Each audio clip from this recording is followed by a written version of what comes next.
네, 두 분께서 함께 말씀 해주신다고 하는데요. NC 다이노스 김희집 선.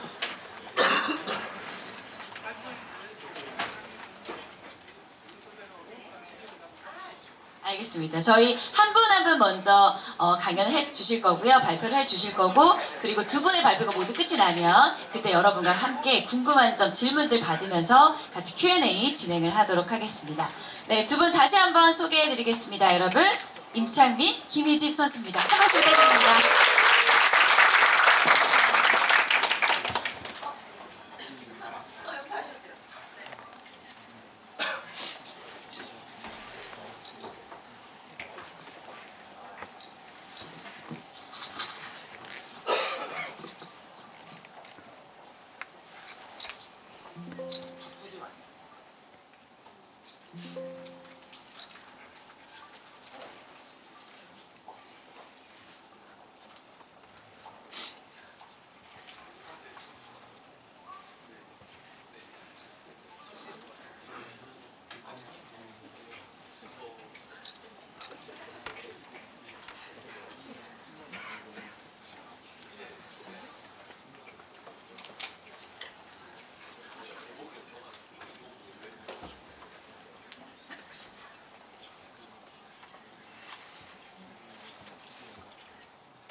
네, 안녕하십니까. 이번 발표를 맡게 될 임창민 선수입니다.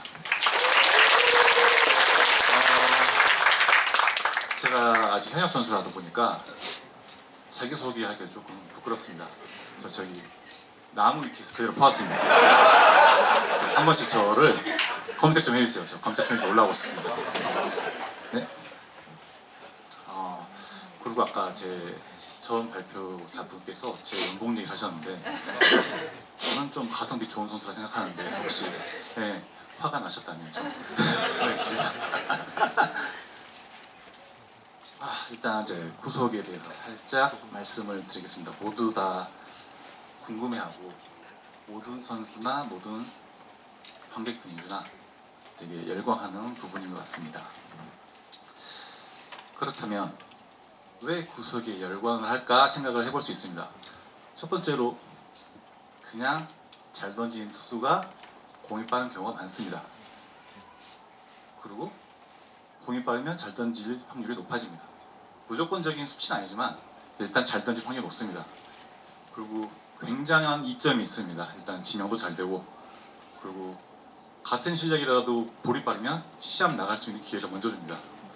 그래서 그런 특별한 존재가 되는 게 구속을 빠른 선수가 되는 것입니다. 그렇다면 그 특별한 선수가 되기 위해서 과연 훈련의 양을 가져가면 충분히 나도 특별한 선수가 될 수 있을까? 아니면 그 공이 빠른 선수를 똑같이 따라하면 특별한 선수가 될 수 있을까에 대해서 고민을 해볼 수 있습니다. 거기에 대해서 말씀을 드려보겠습니다. 자,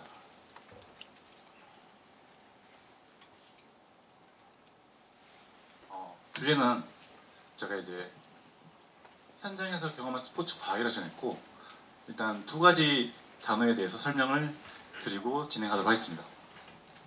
이제 전이라는 부분이 있는데, 전이라는 부분은 이제 옮겨가는 것을 말합니다.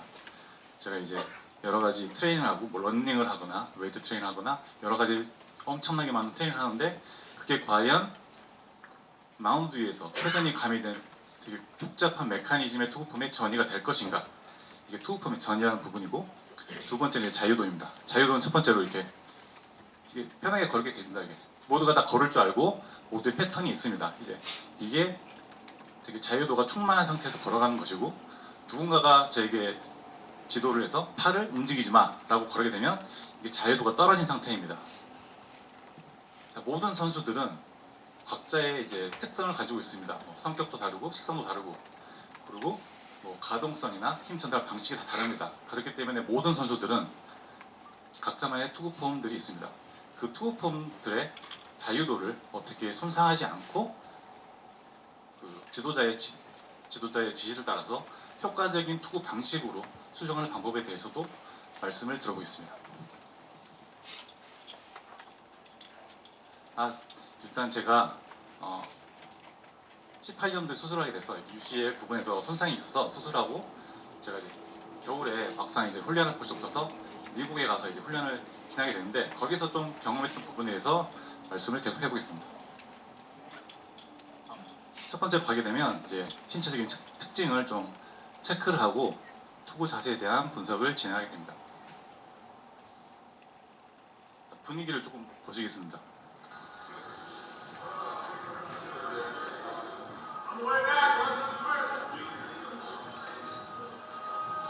조금 되게 자유스럽지 않습니까? 일단은 사사젠타이기도 하고 또 사제 관계가 아니고 약간 돈을 지불하고 그 서비스를 제공하는 입장이기 때문에 여기는 좀 자유스러운 분위기입니다. 그렇다 보니까 항상 단체 훈련도 있고 개인 스킬도 있지만 단체 훈련할 때는 항상 이 코치들이 와서 물어봅니다. 훈련에 참가할 거야? 말 거야?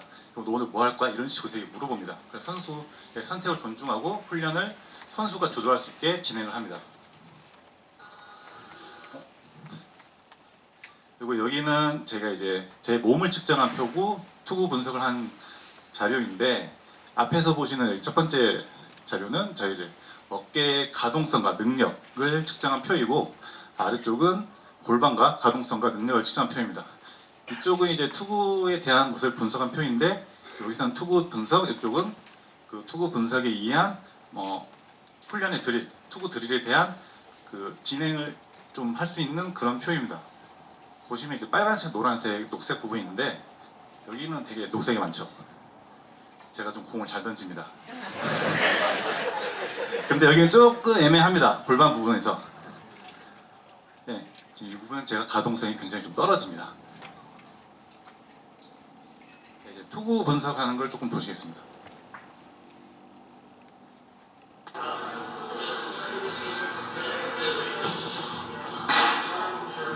자, 이 당시에는 아까 전 발표하신 교수님께서 그 T-폴스라는 장비, 지금 이제 지면 발력을 이용한 장비를 설명해 주셨는데 이 당시엔 굉장히 희귀했어요. 이 장비 굉장히 비쌉니다. 이거 훈련을 안 하는데 밟으려고 하면은 밟지 말라고 막 노 막 이래요. 장난 아니에요. 여기 굉장히 비싸요. 진짜 비싸요. 그래서 여기 올라가려면 허락받고 올라가요. 나 지금 해도 돼? 나 참가할 수 있어? 이렇게 올라가야 돼요. 그래가지고 이제 밟게 되면 여기 그래프를 보시면 힘을 바닥에 딱 주게 되면 그래프 한번 휘청 딱 힘니다. 앞발에 뒷발에 휘청하는 힘을 얼마나 강하게 줬냐. 사람마다 이 깊이가 다르거든요. 그리고 앞에 휘청하는 부분과 뒤에 휘청하는 부분에 대해서 회전의 토크를 가늠할 수 있습니다. 그리고 밑에 보신 거는 지금은 현장에서 많이 사용하는지 모르겠지만 랩소드라는 장비인데 지금은 트랙맨에 많이 대체됐고 이 당시에는 랩소드로 좀 분석을 했습니다.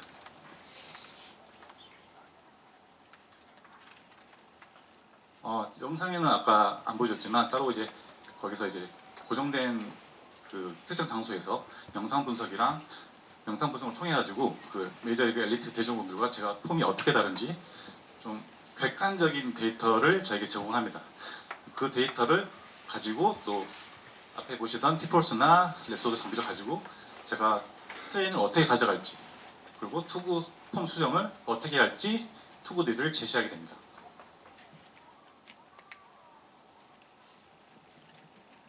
이게 지금 제가 가장 약한 가동성 훈련입니다. 첫 번째 훈련은 좀 난이도가 가장 낮은 흉추 가동성 운동 가볍게 하는 거고 두 번째 이제 영상은 이제 골반의 가동성을 이용해서 또 풀리면서 다시 몸을 컨트롤할 수 있는 코어도 같이 활성화할 수 있는 운동들이고 세 번째 운동은 이게 매드볼이라는 공인데 좀 무게가 나갑니다. 그래서 최대 가동성에서 몸을 컨트롤할 수 있는 그런 훈련 등을 진행을 합니다. 이제 여기서는 이제 보통 이제 웨이트 트레이닝 스케줄인데 여기서는 이것도 선수의 참가 의사를 물어봅니다. 근데 이제 앞에 말씀드렸던 트레이닝의 전이가 어떻게 되느냐에 대해서 그리고 전이를 좀 잘 시킬 수 있는 방법에 대해서 조금 정리를 해봤습니다. 첫 번째로 보시는 이 훈련은 코어 강화 훈련인데요. 공을 던질 때 보통 대각선 패턴으로 코어를 많이 사용하기 때문에 대각선 패턴에서 코어를 컨트롤할 수 있는 훈련 등을 진행합니다. 두 번째 이제 영상은 투구를 이제 다리를 들고 진행하고 나갈 때 땅에 이제 지지하기 전에 그 동작을 랜딩이라 그러는데, 공이 빠른 선수들의 특징이 뭐냐면 공을 나가다가 마지막에 약간 잡아당기는 듯한 느낌을 좀 보이는 선수들이 굉장히 많습니다. 그래서 그 그랩이라는 동작을 조금 활성화시키기 위해 그런 훈련을 하면서 투구의 전이가 잘 될 수 있는 훈련 등을 진행합니다.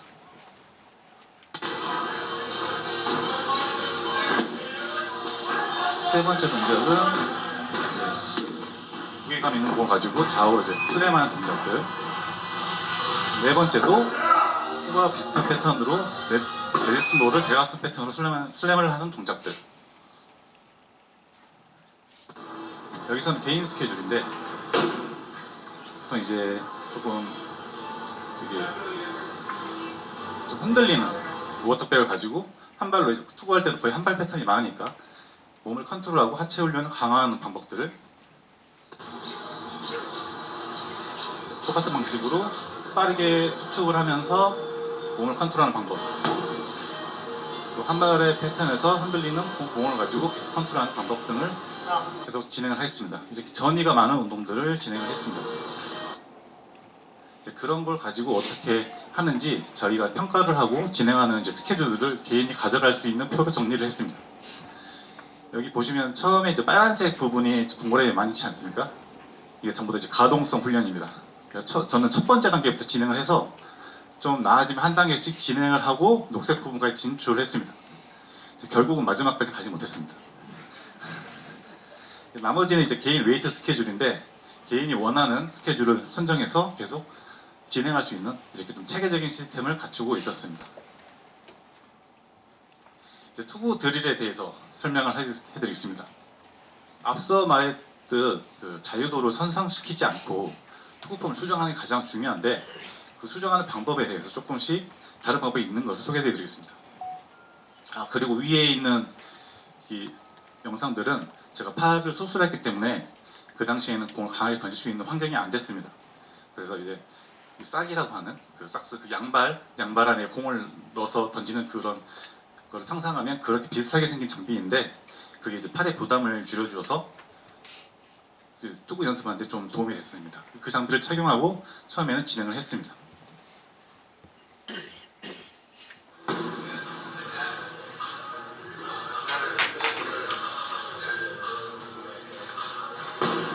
첫 번째 영상은 이제 타겟을 등을 지고 회전을 빨리 가하면서 회전을 어떻게 빨리 몸에 익숙해지게 할 수 있는 그런 훈련들이 있고,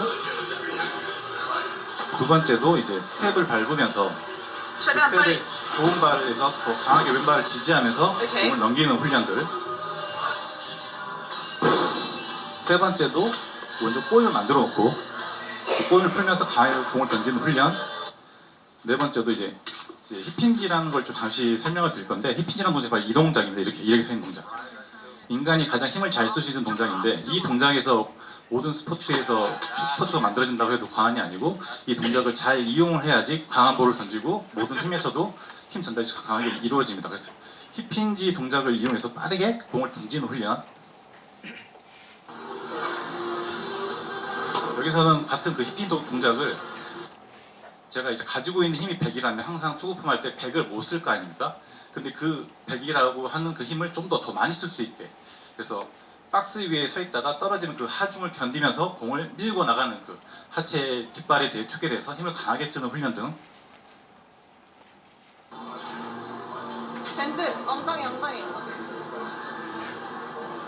네, 방금도 이제 힙힌지를 신경 쓰고 공을 던지는 이제 드릴 훈련. 이런 훈련 등이 좀 트레이닝에 앞서 말한 웨이트 트레이닝에도 훈련의 강화 목적도 있지만 실전 강도에서 증가시킬 수 있는 전위 훈련 등을 많이 했었고, 그리고 환경적인 제한, 그러니까 사람이 이제 항상 우리는 어릴 때 뭔가 수정하게 되면 코치님들이 피칭을 하거나 캐치볼 할 때 야 중심 좀 뒤로 놔둬봐, 조금만 놔둬봐. 그 조금이 어느 정도인지 모르잖아. 야, 팔 좀 이렇게 좀 해봐. 이렇게가 뭘 어떡하라는 거야. 맞잖아요. 근데 자연스럽게 그 환경 제약을 걸어서 아까 그 오른손에 좀 커넥션 보이라고 조그맣게 구운 공 있지 않습니까? 그걸 걸고, 그리고 뭐 스텝이나 박스 회전 등을 위해서 자기가 자기한테 가장 적합한 그 위치를 찾는 겁니다. 하면서 그냥 첫 번째, 그러니까 보통은 캐치볼을 하면은 상대방한테 정확히 던져야 될 목적이 있지 않습니까? 이미 인지가 걸로 가 있는데 그런 인지를 더 증가시킴으로써 선수가 좀 더 어려운 미션을 진행할 수 있는 방법들을 제안을 받고 훈련을 해왔습니다. 근데 지금 앞에 보시는 것들은 망이 바로 앞에 있기 때문에 굳이 거기다 던져야 될 인지가 안 됩니다. 그리고 환경적 제한을 줬기 때문에 제 몸이 먼저 습득을 할 수 있게 진행을 했습니다. 그리고 예전에 했던 방식을 설명을 드리면 거의 코치님의 명령에 의해서 머리로 인지하고 몸으로 받아들이는 그 탑다운 방식인데, 여기서 말씀하는 훈련들은 보통 비인지 훈련, 몸에서 이제 먼저 받아들이고 익숙하게 습득하는 그런 바텀업 방식의 훈련들이 되겠습니다.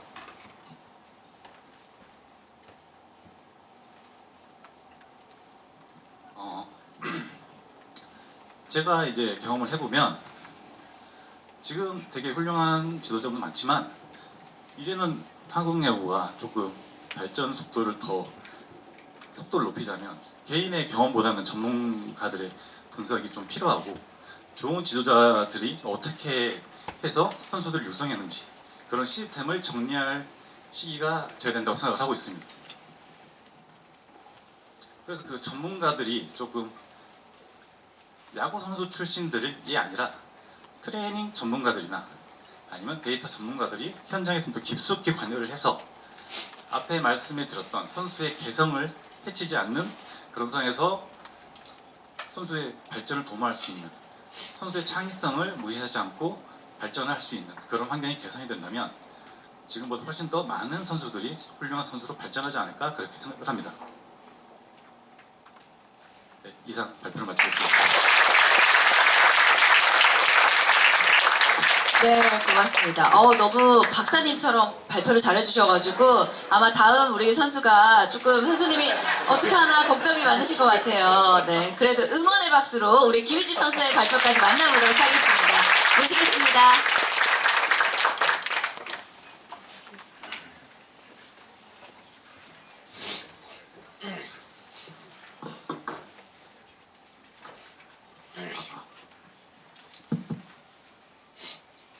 네, 안녕하세요. NC 다이노스 내야수 김희재입니다. 먼저 이제 이런 자리에 처음 서게 됐는데요. 많은 분들 앞에서 얘기를 하려다 보니까 좀 긴장되기도 하고 되게 경기를 하고 있는 느낌입니다, 지금. 그래도 처음이지만 잘 들어주셨으면 좋겠습니다. 처음에 사실 이런 이야기할 주제를 받았을 때 어떻게 풀어드려야 될까라는 고민을 굉장히 많이 했습니다. 이 세이버 매트릭스와 이 과학적인 접근법이 도대체 어디서부터 어디까지 포함되는지, 또 어떻게 설명을 해야 될지 굉장히 고민이 많았는데, 그래서 오늘은 단순하게 그냥 숫자와 데이터가 포함이 되면 정말 그냥 데이터다 라고 생각을 하고 어떻게 접목되고 있는지 또 현직 선수의 관점에서 말씀을 드려보려고 합니다.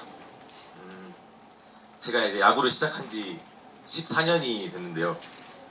프로 생활을 시작한 지는 아직 4년밖에 되지 않았지만 저 어렸을 때부터 생각해보면 진짜 이 시스템이 정말 많이 변했다고 느끼고 있습니다. 전에는 이제 선수들이 이제 경기에서 주로 개인의 경험과 이 직감에 의존해서 전략을 세웠다면, 최근에는 그래도 데이터와 그런 객관적인 지표들을 바탕으로 전략을 세워가고 있습니다. 예를 들어서 과거에는 이제 투수의 구질을 좀 느낌으로 그냥 표현하거나 감각적으로 말을 했다면, 현재는 이제 트래킹 시스템과 분석을 통해서 얘 직구는 어떤 느낌이고 이런 것보다 어떤 수치를 나타내니 이런 느낌으로 오겠구나, 이제 그렇게 표현을 할 수 있겠죠. 그래서 이제 오늘 설명을 드릴 때는 저도 헷갈릴 것 같아서 제 하루 일과를 바탕으로 한번 말씀을 드려보도록 하겠습니다.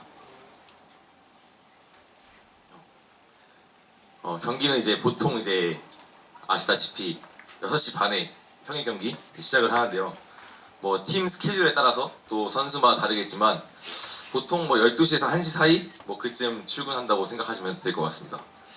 출근 후에는 이제 가동성 운동과 코어 운동, 제 스케줄이기 때문에 각각 다 다르겠지만 가동성 운동과 코어 운동을 진행하고 또 웨이트 트레이닝 있는 날 웨이트 트레이닝까지 하고 이제 실내에서 데일리 루틴을 소화한 뒤 이제 밖에서 훈련을 하고 식사를 한 뒤에 분석 미팅을 마치고 경기에 들어갑니다.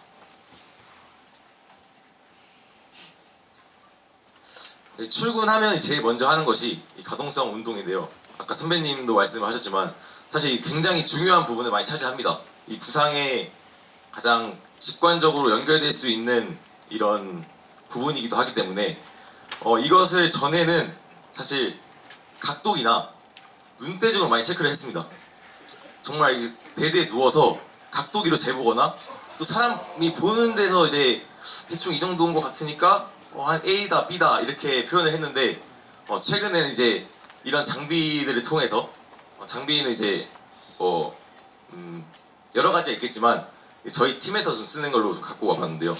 네, 이런 장비들을 통해서 이제 객관적인 수치가 표현이 가능합니다. 예를 들어서 저는 이제 어깨 이 내회전과 햄스트링이 좀 타이트한 편이거든요.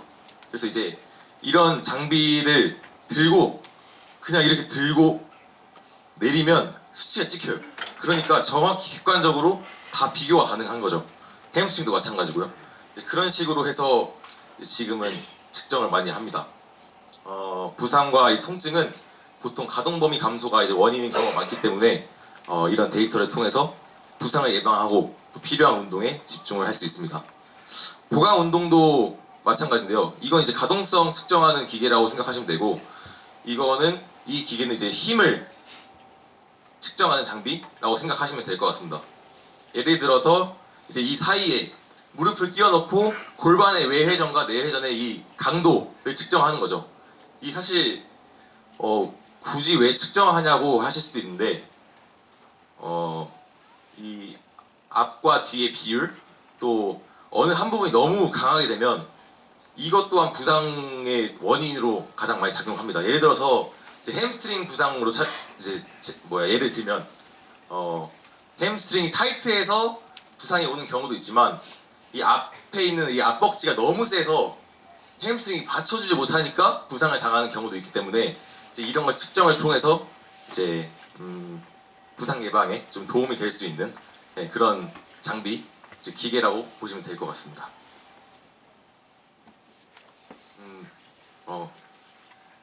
다음은 트레이닝 관해서 얘기해 보겠습니다. 트레이닝 이제 뭐 있는 날도 있고 없는 날도 있는데 보통 이제 이틀에 한 번씩 진행을 하려고 하고 그렇게 진행을 하고요. 사실 프로에 오기 전에는 그냥 단순히 이제 무거운 무게를 그냥 뭐 막 드는 거 그리고 최대한 빠르게 그냥 숨 넘어갈 때까지 드는 거 이제 그렇게 생각을 했었는데 단순하게 하는 거 사실 당연히 도움은 됩니다. 뭐 안 하는 것보다 뭐 집에서 누워 있는 것보다 이렇게 나와서 운동을 하는 게 낫기 때문에 하지만 제가 또 어떻게 좋아지는지 또 어떤 목적을 가지고 하는지에 대해서는 알 수가 없었습니다. 하지만 이제 이제는 운동의 목적과 방법을 명확히 해서 그에 맞게 좀 정확히 훈련을 할 수 있습니다. 사실 이 트레이닝도 굉장히 목적에 따라서 여러 가지 방법이 있습니다. 그래서 이런 기계를 통해서 측정이 가능한데요. 좀 흐릿하기는 한데 이게 지금 근육의 수축 속도, 이 약간 템포를 나타내는 이 기계거든요. 이걸 통해서 이제 그 본인 목적에 맞는 훈련이 가능합니다. 예를 들어서 이 근순발력이 목적이다 하면 이 위에 있는 수치를 빠르게 할 수 있는 무게를 설정해서 빠르게 강하게 이제 여기 수축하는 그 힘만큼의 데이터 나오기도 하고요. 그렇게 진행을 하고 또 이제 오른쪽 같은 경우는 이거 한 지난주 사진인 것 같은데요. 이 지면 반발력 장비입니다 이게. 그래서 그 기술적인 부분에서도 이런 장비를 사용하지만 트레이닝에서도 사용을 합니다. 이 스쿼트를 하고 있는 모습인데요. 이 왼쪽 오른쪽에 어느 정도 힘이 들어가느냐 이제 그런 이제 데이터가 여기 이제 찍히게 되고요. 이걸 하는 이유는 뭐냐? 사람마다 어느 쪽이 강한 부분이 확실히 있고 또 그러다 보면 무거운 무게를 들면 들수록 이 부상의 위험도 트레이닝 하면서 몸이 좋아지려고 하는 건데 부상의 위험이 또 커질 수 있기 때문에 또 이런 장비를 통해서 올바른 자세와 올바른 부상 없이 잘 할 수 있게 도와주는 이런 장비라고 생각하시면 될 것 같습니다. 뭐 먼 과거는 아니긴 한데요. 저 학교 다닐 때만 해도 사실 이런 장비를 이용한 시설이나 센터는 많이 없었거든요. 근데 최근에 워낙 점점 이런 스포츠 과학 같은 부분이 관심이 높아지고 학생들도 관심이 높아지다 보니까 정말 이런 센터들이 많이 생겨나고 있다. 정말 이제 긍정적인 방향이라고 생각할 수 있습니다.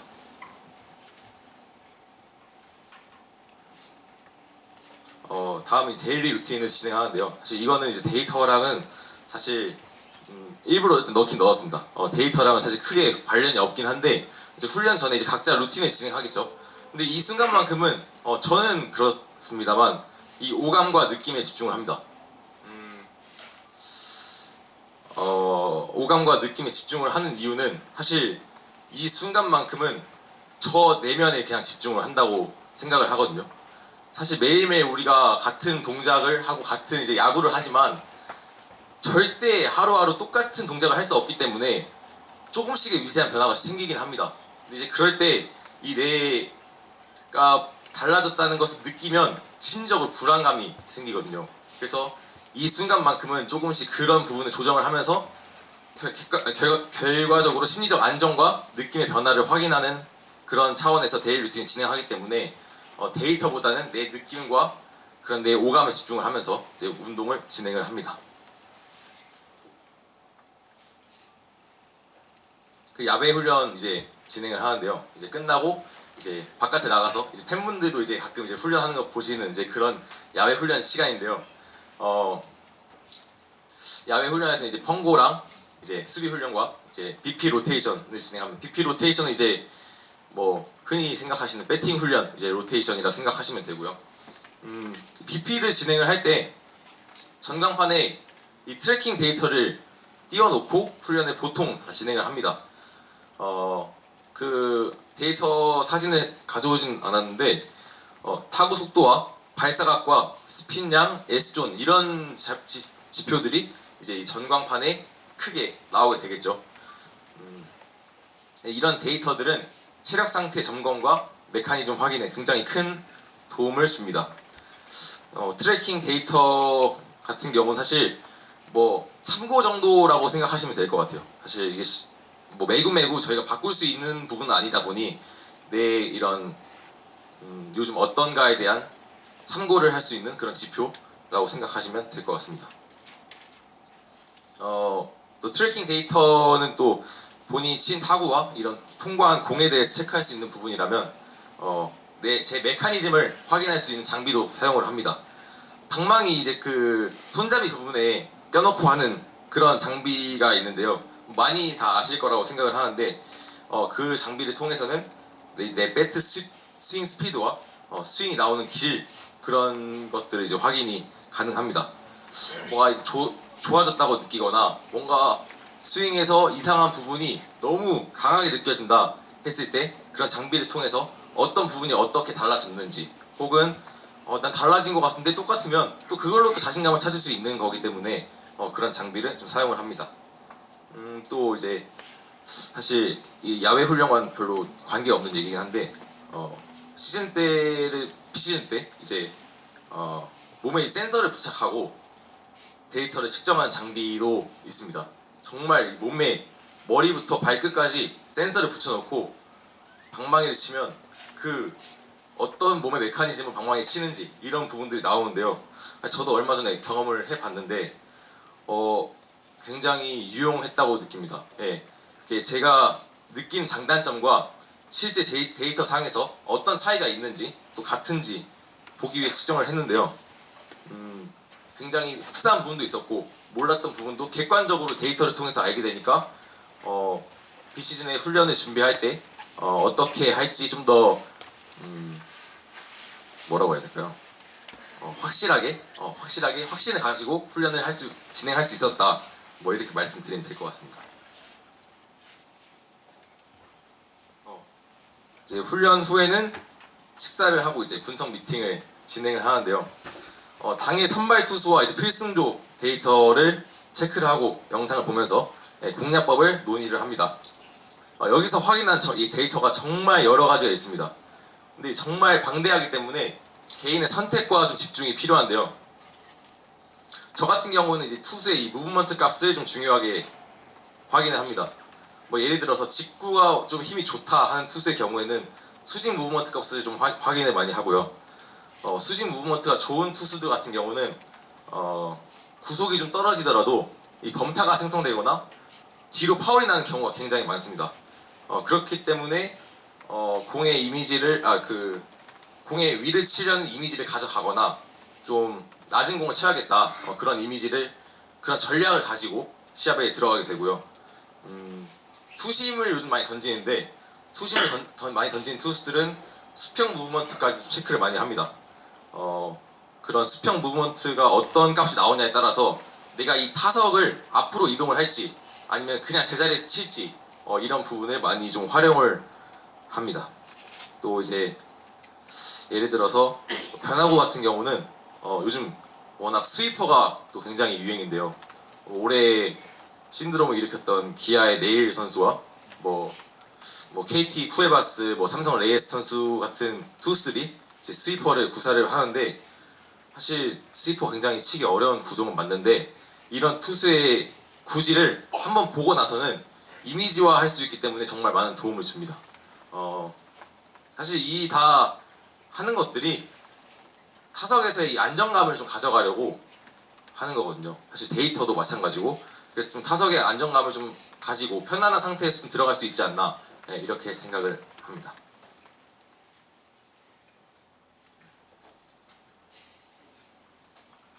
경기 중에는 저희가 사실 경기 전에가 훨씬 더 많이 데이터를 활용을 하고 대비를 해야 되기 때문에 경기 전에 훨씬 더 많은 양을 가지고 들어가고요. 경기 중에는 이제 실시간으로 좀 할 수 있는 게 수비에서 좀 많이 활용을 할 수 있습니다. 사실 경기 전에도 수비 데이터를 통해서 좀 공략을 세우고 들어가지만 그래도 시합 중에 실시간으로 발생할 수 있는 변수가 너무 많기 때문에 경기 중에는 수비에서 많이 활용을 합니다. 상대 타자의 타구 분포도 이런 건 당연히 사용을 하고 또 최근 컨디션이 어떤지 최근 50타석의 타구 분포가 어떤지에 따라서 수비 위치 조정하기도 하고요. 또 잠시만요.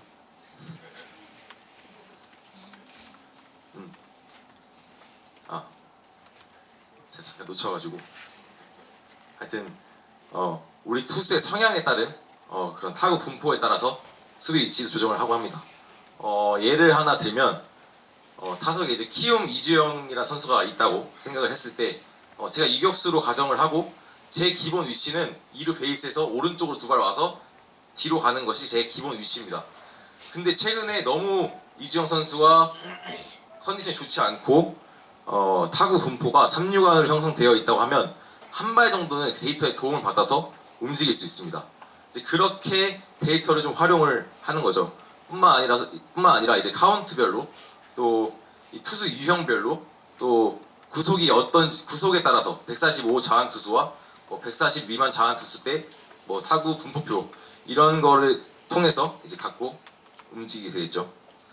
주루 파트에서도 사실 이것도 시합 전에 많이 하긴 하는데 견제 데이터나 이 습관을 분석을 합니다. 습관 분석은 영상을 통해서 많이 하고요. 견제 데이터 같은 경우는 이제 이 선수가 몇 개 연속 견제를 하는지 그런 부분들 또 어느 카운트에 견제가 많이 들어오는지 이런 걸 통해서 좀 주루에는 좀 많은 도움을 받을 수 있고요. 사실 이 데이터에 도움 받는다고 절대 성공한다는 보장은 없고 또 개개인 스피드가 다르기 때문에 성공을 보장할 수는 없지만 이제 확률 게임이기 때문에 확률 높이는 데 굉장히 용이하다 이렇게 생각하시면 될 것 같습니다. 타석에서는 사실 시합 전에 이제 모든 준비를 다 끝내 놓겠지만 당일날 특이사항에 대해서 분석을 좀 할 수 있습니다. 당일날 갑자기 이제 보통 진짜 그런 경우가 있는데 소위 긁힌다고 하는 날이 있잖아요, 투수들이. 실제로 어떤 선수의 투심이 무브먼트 값이 거의 포크볼처럼 나온다더라. 이제 그런 것들을 통해서 사실 이거를 안다고 저희가 시합 중에 스윙을 변화시키고 그렇게 할 수는 없지만 대비를 하는 거죠. 그냥 마음의 준비. 이 정도구나. 들어가서 우와 하고 놀라는 것보다는 밖에서 살짝 이 정도겠구나 하고 들어가는 게 타석에서의 혼란을 좀 최소화할 수 있기 때문에 경기 중에는 좀 이렇게 활용을 할 수 있습니다.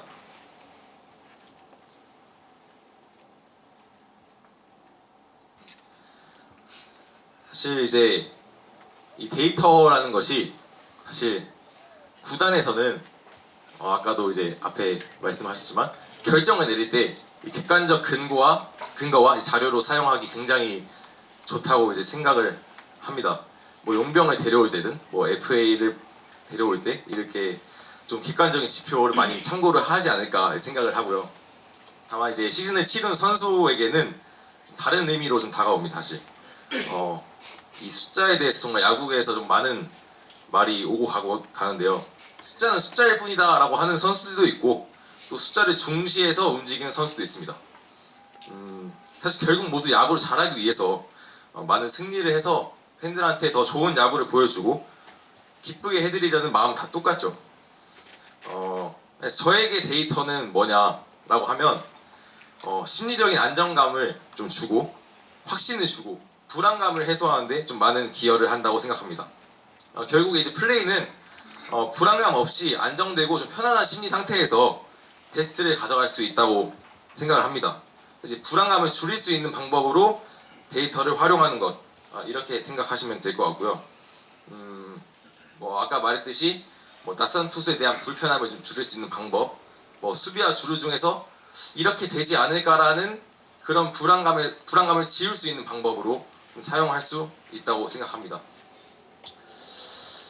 근데 이제 데이터라는 것은 사실 극한으로 발전되고 고도화된다고 하더라도 사실 선수의 이제 직감과 느낌이 주는 부분을 사실 무시할 수 없다고는 생각을 합니다. 절대 100%를 나타내는 데이터도 없고 어쨌든 1% 확률이 다 있기 때문에 아무리 고도화되더라도 사실 직감과 느낌이 또 많은 부분을 차지할 거다. 사실 이렇게 저는 생각을 하고요. 수학 공식처럼 딱 야구가 이루어질 수 있으면 너무 좋을 것 같은데 사실 뭐 4할 타도 60%의 실패가 있는 거고 그렇기 때문에 사실 수학적으로 이루어지면 좋겠지만 그러지 못하기 때문에 어느 정도의 좀 한계가 있다고는 생각을 합니다. 뭐 야구는 사실 확률의 게임이지만 1%의 가능성도 실현될 수 있는 스포츠이기 때문에 데이터를 통해서 항상 확률을 높이고 또 팬 여러분들한테 더 좋은 야구를 선보이려고 많이 노력을 하니까요.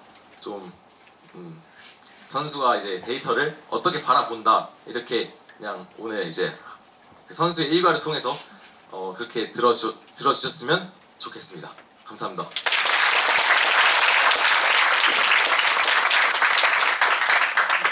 네, 와, 저 이전에는 박사님의 강연 듣는 것 같다고 했는데요. 우리 김희식 선수는 약간 스타트업의 대표가 투자자들 앉혀놓고 굉장히 막 자신감 있게 하는 것처럼 와, 어떻게 이 두 분을 매일 운동장에서 열심히 운동하는 운동선수라고 생각을 하겠어요, 여러분. 자, 이 두 분께 아마 PPT 보니까 굉장히 또 준비도 많이 하신 것 같은데요.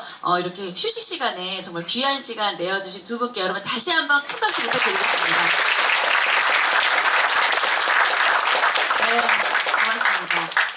아마 여기 가득 채워주신 분들이 대다수가 아마 이 두 분을 만나기 위해서 오신 분들도 꽤 많으실 거라고 생각하는데요. 자, 뭔가 무섭습니다. 뭔가 손이 막 빠바바바 올라올 것 같아가지고 걱정이 되지만 자, 지금부터 이제 궁금한 점 한번 여쭤보도록 하겠습니다. 네, 여기 가장 먼저 손 들어주셨는데요. 어떤 질문 주실까요?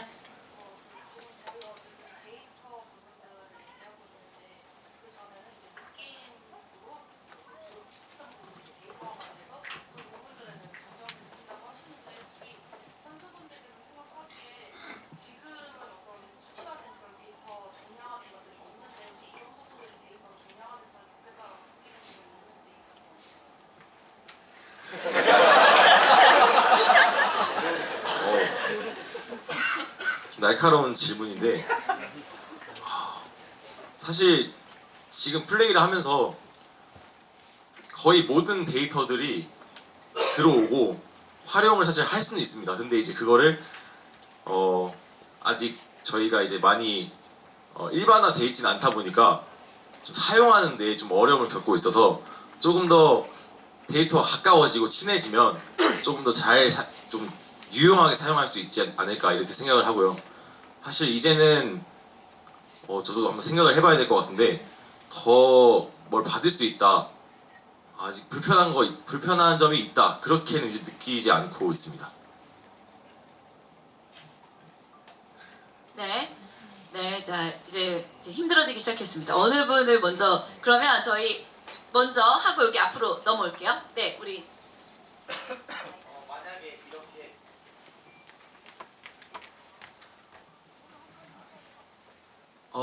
혹시 이렇게 데이터 관련해가지고 훈련을 하고 그 다음에 상대도 파악을 하고 경기를 진행하는데 경기력이 항상 잘 나올 수 없어서 슬럼프가 발생할 때 오히려 이거를 더 많이 신경 써서 하는지 아니면 이거를 살짝 배제한 다음에 본인의 감으로 더 경기를 하는지 한번 질문 드리고 싶습니다. 먼저 야수 같은 경우는 정말 좋은 질문인데요.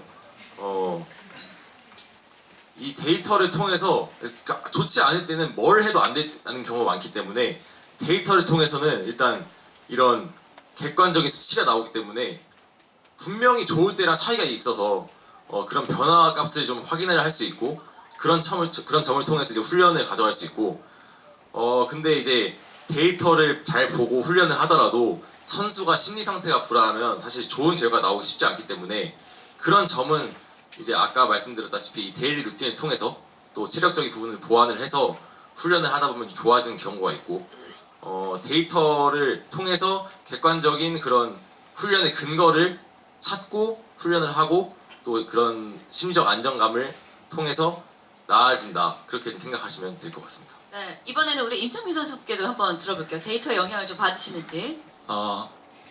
데이터를 무시하는 경우가 있습니다. 무조건 잘하는 선수. 제가 이제 컨디션이 안 좋습니다. 컨디션이 최상일 때도 얘를 잡을까 말까 하는데 일단 컨디션이 안 좋습니다. 그럼 어떻게 해야 될까요? 이 선수 때 안 나가야 됩니다. 제가 이제 냉정한 평가를 내려보겠습니다. 팀의 간판이 된 선수는 여러분들 경기 영상을 보시면 핫콜드 전에 콜드가 없습니다. 다 하십니다. 모두 다 하신데 어디다 던지란 말입니까? 그러면 그냥 내가 체력이 좋고 힘이 있을 때 힘 대 힘을 붙어서 이길 수 있는 방법밖에 없습니다. 그래서 구위 좋은 투수를 뒤에 놔두는 겁니다. 그렇다면 그렇지 않는 선수들을 제가 무조건 잡아야겠죠? 그러면 여러분들이 보실 때 아까 PTS 자료를 아까 말씀하셨는데 제가 PTS 자료를 되게 많이 활용했습니다. 데이터를 팀 데이터도 많이 활용하겠지만 제가 원하는 자료를 찾을 때 지금은 제공을 하지 않지만 그 옛날에 되게 제공 많이 했어요. 카운트별로 스윙이 어디에만 나오고 그리고 어떤 코스를 노리고 그리고 특정 콜드들이 바뀔 때도 있습니다. 이제 그런 선수가 초 A급 타자 한 명 있었는데 그래서 제가 그 타자한테 홈런을 맞고 그다음 한 번도 맞지 않았어요. 이제 그런 부분을 제가 찾아가는 거죠. 제가 힘이 떨어져도 이 사람이 여기다만 던지면 확률이 있다. 하지만 거기에만 조금만 벗어나면 제가 진다. 이런 차이가 좀 있습니다. 네. 박수 한번 부탁드립니다. 네. 저희 앞쪽에 아까 남성 두 분 있었는데요. 마이크 드릴 테니까 한 분 한 분 차례대로 질문 같이 드릴게요. 비슷한 질문을 드리는데요. 데이터를 잘 사용하시는 걸로 제가 저도 기사라든지 이런 걸 접해서 이제 질문을 드리는 건데 예를 들어서 하이 레버리지 상황이라고 가정을 하겠습니다. 예를 들어 5대 3인데 원아웃에 1, 2루라든지 근데 이제 타자는 1, 2번 타자고 이제 3, 4로 연결될 수 있는 상황 이런 이제 되게 중요한 순간에 딱 주어졌다고 제가 가정을 해보겠습니다. 어차피 이제 불펜 필승조시기 때문에 주어진 롤이 거의 비슷하기 때문에 딱 나갈 타이밍을 대부분 알고 있다고 저는 가정을 하겠습니다. 그렇다면은 이제 투수 입장에서는 자기 데이터, 트래킹 데이터 오늘 다 체크하고 나왔을 테고 내가 상대할 타자 1, 2, 3, 4 혹은 1, 2, 3 이렇게 있을 텐데 그 데이터를 가지고 붙을 때 그 절체절명의 순간에 내 데이터를 먼저 내가 장점을 사용하는지 상대편 타자의 데이터를 더 우선시하는지 그게 일단 궁금하고요. 수비 입장에서도 예를 들어서 이 타자의 스프레이 차트가 아마 체크했을 겁니다. 제일 중요한 상황, 누구보다도 중요한 상황 3루간에서 탁구를 시킨 입장에서 다 알 거 아닙니까? 여기서 더블을 만들어야 되는데 그러면 타자의 타자 스프레이 차트를 먼저 신뢰하는지 아니면은 이 투수, 우리 팀 투수의 유형에 맞춰서 데이터가 바뀌는 것, 투수 데이터를 선호하는지 그게 궁금합니다. 되게 전문가이신 느낌으로 질문 주셨는데, 자, 데이터라는 걸 제 데이터를 제가 예를 들어볼게요. 저는 정말 특이한 케이스예요. 제가 릴리스 포인트가 150에서 170 사이 나올 때 가장 공이 좋고, 상하 무브가 좋은 투수지만 좌우 무브도 30 정도 나와야지 최상의 퍼포먼스를 유지할 수 있어요. 타자가 허심률이 굉장히 높아요. 근데 보통의 투수들은 상하 무브부터 좋으면 좌우 무브가 제로에 가까워질수록 공이 좋아지는 경향이 되게 많아요. 그래서 저 같은 경우 되게 특이한 케이스인데, 근데 아쉽게도 자기의 특이점을 알 수 있는 투수들은 많지 않습니다. 그리고 그 수치가 아주 미세하게 바뀌어도 타자가 그 반응하는 거에서 자기 몸을 반응하는 거거든요. 그걸 인지하고 반응하지 않아요. 그냥 제가 인지하지 못할 정도로 1cm 정도 바뀌었는데 그냥 타자가 앞으로 나갑니다. 그게 파울이 안 나고 앞으로 나가게 되면 제가 데이터상으로 지금 오늘 지고 있는 거예요.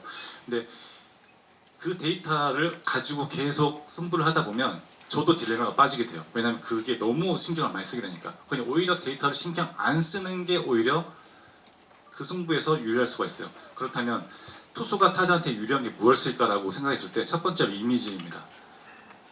국제대회에 가서 투구 폼이 처음 보는 투수랑 그리고 변화 각도를 모르는 투수가 있어요. 그래서 국제대회 때 변화 구사율이 높은 게 당연히 생소하기 때문이에요. 직구라는 공은 다 다르게 오겠지만 그래도 비슷하게 치고 강하게 빠르게 직선적으로 움직임으로 옵니다. 하지만 변화구는 놓는 타이밍 떨어지는 위치 그리고 각도가 다 달라요. 생소함이죠. 그래서 저는 그러니까 컨디션이 안 좋을 때 정말 피할 수 없는 상황이라면 정말 저는 잘 피하는 투수긴 한데 하지만 피할 수 없다.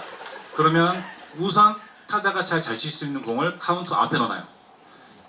타자가 이미지가 생소해서 파울을 제발 쳐라 기도하면서 그리고 마지막에 아껴놨다가 네가 제일 약한 공을 한 방에 딱 던져요. 근데 그게 실패하면 저는 죽습니다. 한 번의 기회예요. 그래서 제가 그런 상황에서 질 수 있는 확률이 높은 거고 타자가 이길 수 있는 확률이 높은 것입니다. 약한 사람은 한 번의 기회를 잡아야 되고 강한 사람은 여러 번의 기회가 남아있기 때문입니다. 뭐 수비 같은 경우도 사실 하이 레버리지 상황은 사실 굉장히 긴장되는 상황이고 수비수들도 압박감을 받는 상황입니다. 이제 그런 상황에서 당연히 데이터를 참고를 하면서 기본적인 수비 위치를 잡겠죠. 근데 이제 하이 레버리지라고 하면 보통 경기 후반이 많기 때문에 그런 상황이면 이 타자가 앞에 세 타석에서 어떤 반응을 보였고 어떤 모습을 보였냐에 따라서 수비 위치가 달라지기도 하죠. 근데 이제 뭐 그날따라 많이 당겼었다고 해서 뭐 많이 확 3루간으로 갈 수도 없는 게 사실 선수가 그 수비 위치가 불편하다고 느끼면 사실 그 수비 이동은 사실 별로 좋지는 않다고 생각을 합니다. 보통 사실 수비 코치님과 선수가 교감이 잘 되어 있기 때문에 사실 그렇게 이동을 하지도 않고요.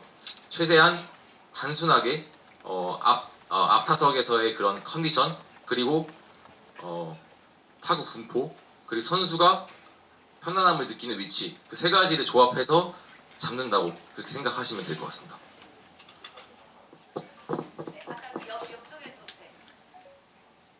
네, 그 두 분 다 NC랑 키움 거치셨고 지금 임창민 선수님은 삼성에서 뛰고 계시는데 그 구단마다 제공되는 트레이닝이나 경기에 대한 데이터가 다른지 그리고 그 팀을 옮길 때마다 그 새로운 데이터에 얼마나 적응을 해야 되는지가 궁금해서 좀.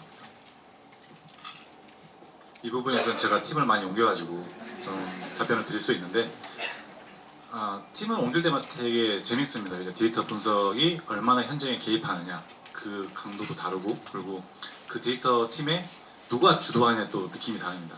그러니까 비야구인 출신이냐 야구인 출신이냐 야구인 출신이 하면 항상 좀 이런 느낌을 얘기 많이 해요.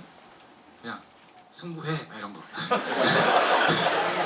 피하지 마 자신 있어 자신감이지 그냥 그러면 돼 생각 많이 하지 마 이렇게 얘기를 하고 이런 식으로 얘기를 하고 근데 그게 오히려 도움이 될 때가 있어요. 되게 도움이 돼요. 왜 경험에서 물러 나온 거니까. 그리고 데이터 팀에서 하면 좀 이제 단적인 예로 들으면 할 수 없는 얘기를 할 때가 있어요. 그러니까 게임 같은 얘기 그런 부분에서는 조금 서로가 조화가 필요하겠죠. 그래서 어떤 팀에서 갔을 때 데이터 팀에서 현장의 개입이 얼마나 크냐 그리고 현장에 있는 스텝, 코치, 감독과 데이터 팀에서 얼마나 균형을 이루고 있느냐 그거에 대해 비율을 봐야 될 것 같아요. 근데 현장에 있는 이제 현장 스텝이 감독 코치님이 너무 이제 장량이 세다 그러면 데이터 팀에 들어오지 못하는 경우도 있습니다.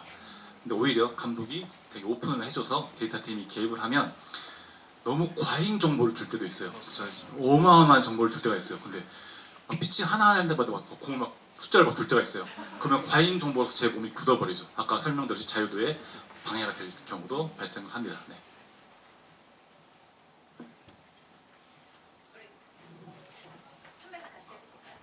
그 기술적인 얘기 말씀해 주셨으니까 트레이닝 시스템도 사실 많이 다릅니다.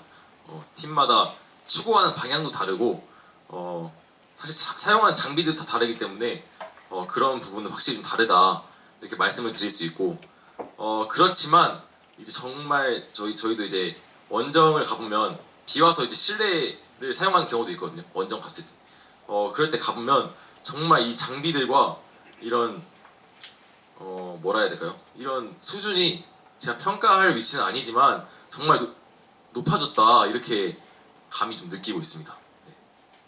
네, 여기 모자 쓰신 분.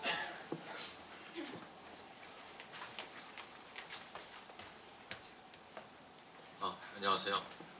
좀 심리 쪽에 질문을 드리고 싶은데요. 좀 예를 들어서 구장별로도 데이터가 좀 다르게 나오잖아요. 예를 들어서 라팍에서는 넘어가는 공이 잠실에서는 외야수 플라이로 잡히거나 그런 경우들도 많이 보이긴 하는데 그럼 그러한 구장의 차이도 이제 직접 경기장을 밟을 때 좀 영향을 많이 미친다고 생각하시나요?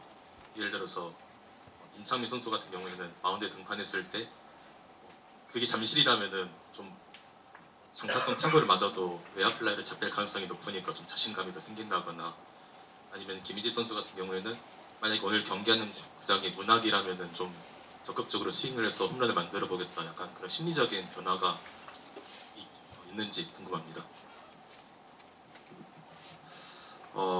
정말 이건 심리적인 부분인 것 같은데 사실 뭐 가까운 구장에 갔다고 해서 홈런을 치고 싶다 해서 치면은 마음을 이렇게 한 100개도 칠 수 있을 것 같은데 사실 그건 이제 불가능한 얘기이기 때문에 심리적으로 많이 와닿는 부분이 있는 것 같아요. 이제 그런 부분들이 가까운 구장을 가면 저도 모르게 좀 스윙이 커지게 되고 좀 그런 부분은 있는 것 같습니다. 근데 저는 이제 그렇게 생각해요. 홈런이 될 타구는 그냥 어딜 가도 홈런이었을 거라고 생각을 하고 뭐 예를 들어서 잠실에서 뭐 이제 잡혔다 했을 때 뭐 그 타구는 어딜 가도 잡혔다 이렇게 생각을 좀 하는 부분이 있어서 그런 심리적인 안정감을 최대한 컨트롤하려고 생각하고 있습니다.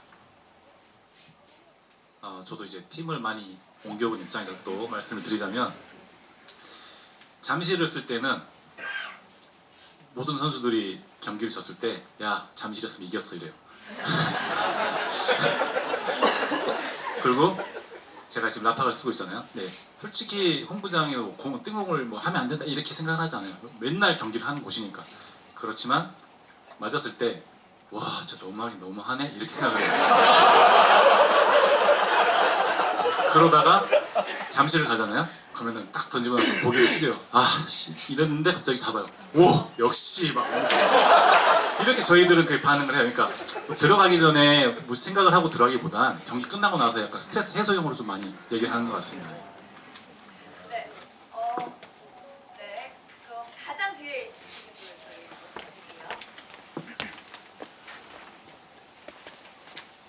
저희 경기 중 데이터 활용에 대해서 김희집 선수께 간단히 질문을 드리고 싶은데 이제 원래 구장에서는 이제 투구 데이터가 이제 구속밖에 안 나왔었는데 요즘 구장에서는 뭐 체감 구속이라든가 구종 뭐 이런 회전수 같은 데이터들이 나오는데 이런 부분을 경기 중에서도 뭐 배터리와의 수싸움을 위해서나 뭐 심리적 안정감을 위해서 참고를 하시는지 궁금하고 만약에 참고를 하신다면 그런 데이터들이 나오지 않는 구장에서 경기를 할 때와의 차이점도 궁금합니다. 사실 일단 이 야구장에 그런 데이터가 나온다는 것이 사실 팬분들이 정말 이 수준이 높아졌기 때문에 나온다고 생각을 하고요. 선수가 사실 그거를 경기 중에 확인을 해서 뭔가 그 안에서 바꿀 수 있는 것은 없기 때문에 사실 경기 중에는 그렇게 많이 활용을 하지 않습니다. 단지 그냥 예를 들어서 저희 이제 NC 신영구 선수를 예를 들어보면 제가 키움에 있을 때였는데요. 시범 경기를 하는데 커브가 RPM이 3천이 나오더라고요. 그걸 보면서 정말 놀랐는데 단지 3천이 나오니까 와, 이제 이런 정도지 그거를 막 3천이 나오니까 이렇게 쳐야 되고 이제 그렇게 하진 않기 때문에 사용을 많이 하진 않지만 정말 단순 확인 목적 그렇게 생각하시면 될 것 같습니다. 네, 계속해서 네. 이번에 이쪽 그럼 갈게요. 맨 뒤에 안경 쓰시는. 네. 저는 아카데미 운영하고 있는데 저도 궁금한 게 두 가지 정도 있는데 그 선수들이 많이 미국으로 가잖아요. 드라이브 라인이나 많이 가고 있는데 혹시 선수들이 생각할 때 한국 아카데미가 좀 발전된 게 좀 늦어서 그쪽으로 많이 간다고 생각하는지가 일단 첫 번째 궁금하고, 두 번째는 제가 지금 이정우 선수랑도 같이 제가 타격을 코칭하고 있는데 혹시 김희지 선수처럼 비슷하게 그 오감이랑 직감 정도도 얘기를 많이 하는데 혹시 김희지 선수는 그 오감이랑 직감을 위해서 경기에 필요한 운동을 뭐 어떻게 진행을 하고 있는지, 혹시 그런 부분에 대해서 좀 안 좋을 때 조금 더 어떻게 직감을 높이기 위한 훈련 방법들이 있는지 좀 궁금하긴 해요.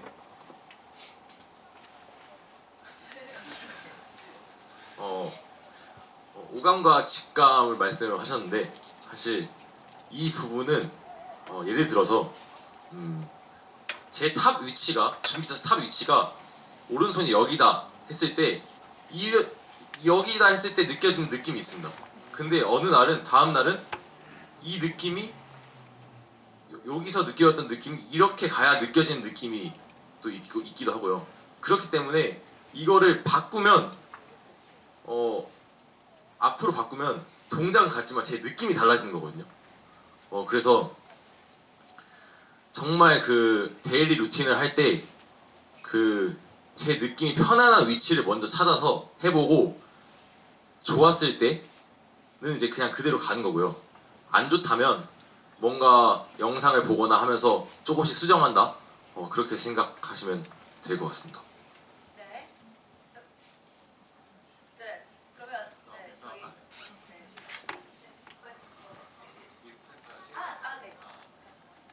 아까 그 미국 센터와 한국 그 아카데미 차이점을 말씀을 좀 질문을 해주셨는데, 제가 아까 영상에서 경험한 자료가 있으니까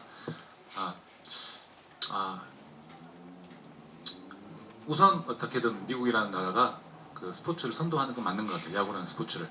그런데 이제 예를 들면 트랙맨이 미국에서 들어왔을 때 우리나라 들어온 게 한 15년 정도 차이 난 것 같아요. 그래서 보통 옛날에는 미국에서 한 10년 전에 하고 있으면 한국 야구에 10년 후에 들어온다 이런 느낌을 하고 있는데, 근데 현대 야구에서는 점점 그 연수가 줄어들고 있어요. 그리고 제가 이제 여러 가지 센터를 다녀보면 한국의 문화 방식이랑 미국 문화 방식이 다른 게, 아까 제가 말씀드린 것처럼 시스템과 거의 정보 전달력이 문제인 것 같아요. 그러니까 한국에서도 굉장히 훌륭하신 분들이 많고 되게 뭔가 분석적으로 뛰어나신 분들이 많은데, 그분들이 현장에 들어와서 어떻게 전달하고 지도하는 시스템이나 전달 방식에서 차이가 있지, 뭐 수준의 차이에서는 한국에서 오히려 더 뛰어나신 분들도 굉장히 많다고 생각을 하고 있습니다. 네. 지금부터는 이제 좀 이전의 질문들과 중복되지 않는 질문들 위주로 저희가 시간을 이번에 여성분.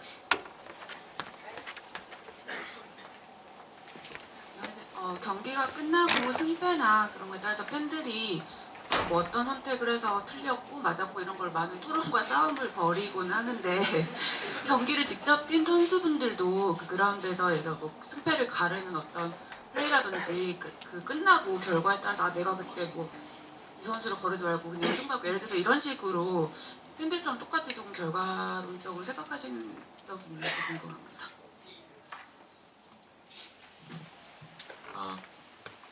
제가 이제 위험한 승부에 항상 잘 피해 다니는 선수로서 얘기를 드리자면 일단 내일도 경기를 해야 되잖아요. 일단은 정신의 회복이 첫 번째 우선시 돼야 됩니다. 그러니까 100경기가 넘는, 그러니까 야구라는 스포츠가 축구나 뭐 다른 여러 가지 스포츠처럼 회복할 수 있는 시간이 있다면, 리프레시 할 수 있는 시간이 있다면 좀 복귀를 좀 더 많이 하겠죠. 근데 내가 당장 경기를 해야 되는데 제가 회복이 되지 않은 상태로 그라운드 들어가면 자신감이 떨어집니다. 일단. 그러니까 복귀를 하고 데이터를 수정하고 뭔가 수정을 반복해서 긍정적인 여유를 가져갈 수 있는 변화의 여유가 없어요. 그래서 그 여유가 조금 생기면 그 다음 경기 좀 잘 던지면 아 그때는 좀 그랬겠지 이런 거를 정리해서 아 다음에 만나면 쟤를 꼭 잡아야지 이게 반복이 되는데 시즌을 치를 때 첫 번째로 중요시해야 되는 거는 회복입니다. 그래서 회복을 먼저 중요시하고 그 다음에 복귀와 수정을 반복하고 있습니다.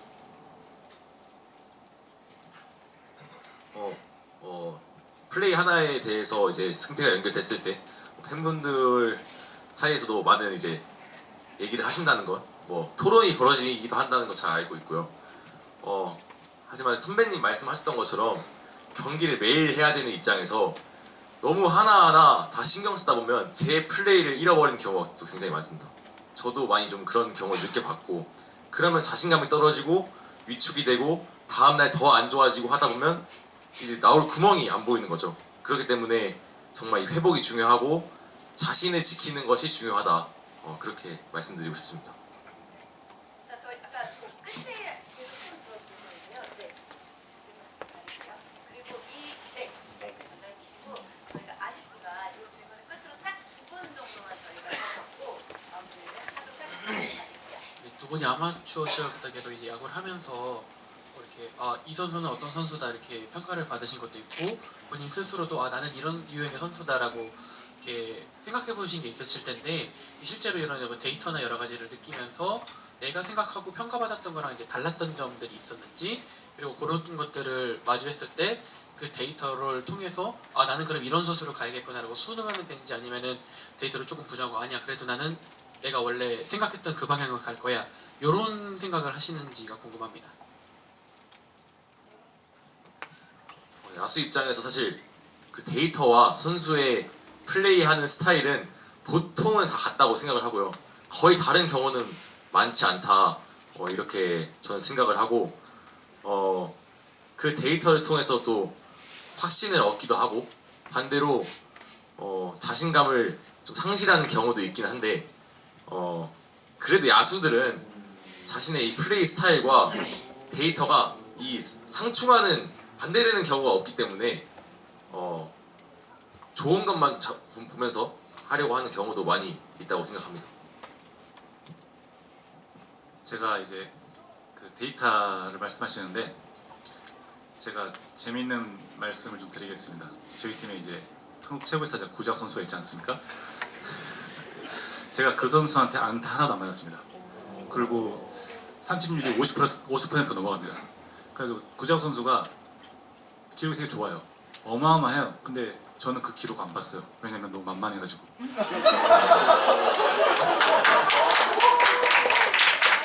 그 기록 데이터가 의미가 없어요. 사람이 하는 거예요. 제가 느끼고 데이터를 참고할 뿐이지 경기 들어가서 나한테 약하면 이 선수는 얼마나 좋은 타자입니까? 그게 사람이 하기 때문에 사람이 감정이 우선시 된다고 생각하고 있습니다.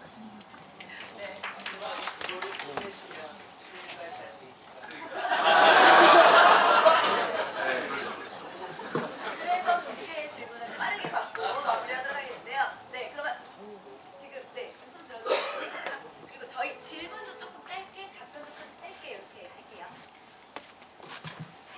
반갑습니다. 저는 데이터 관련된 업무를 하고 있는데요. 임창민 선수 아까 데이터 기반으로 본인의 특이점에 대한 설명해 주시는 거 되게 인상 깊게 들었는데 바로 방금 대답하고 조금 배치되는 내용이라고.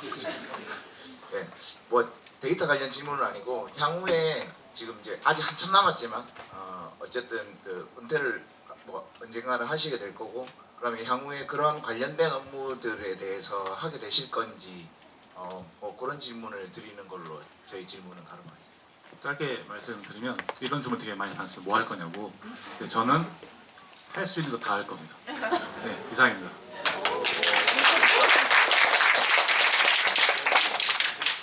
그러면 악역을 맡아야 되는군요.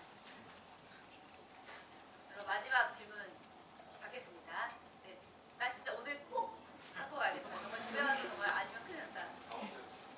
와, 그러면 자, 강원도보다 멀리 왔다 하시는 분이요?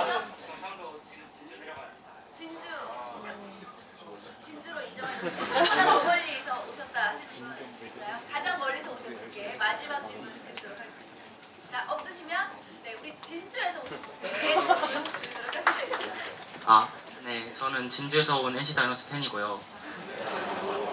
자, 질문을 짧게 정리하면 데이터가 결국 확률을 높이는 일이지 항상 맞는 게 아니잖아요.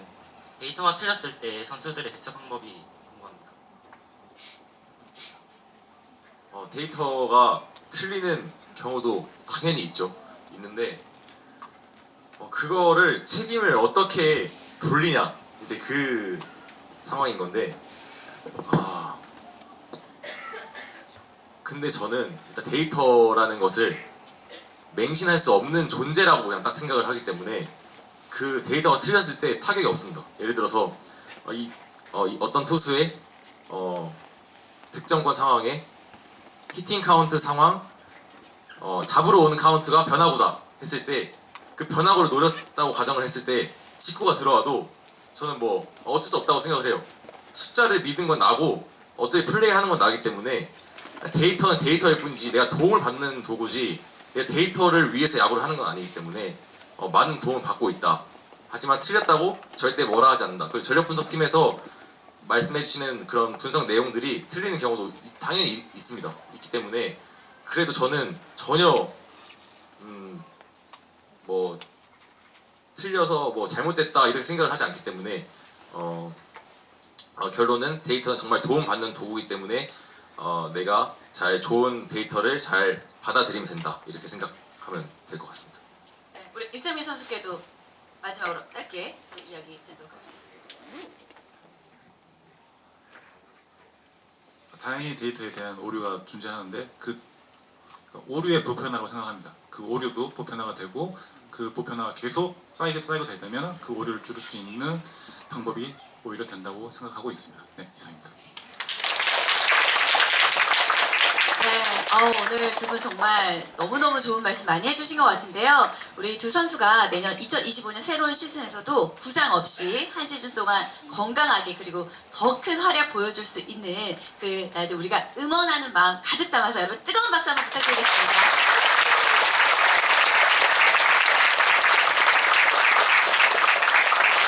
네, 고맙습니다. 여러분 이제 저희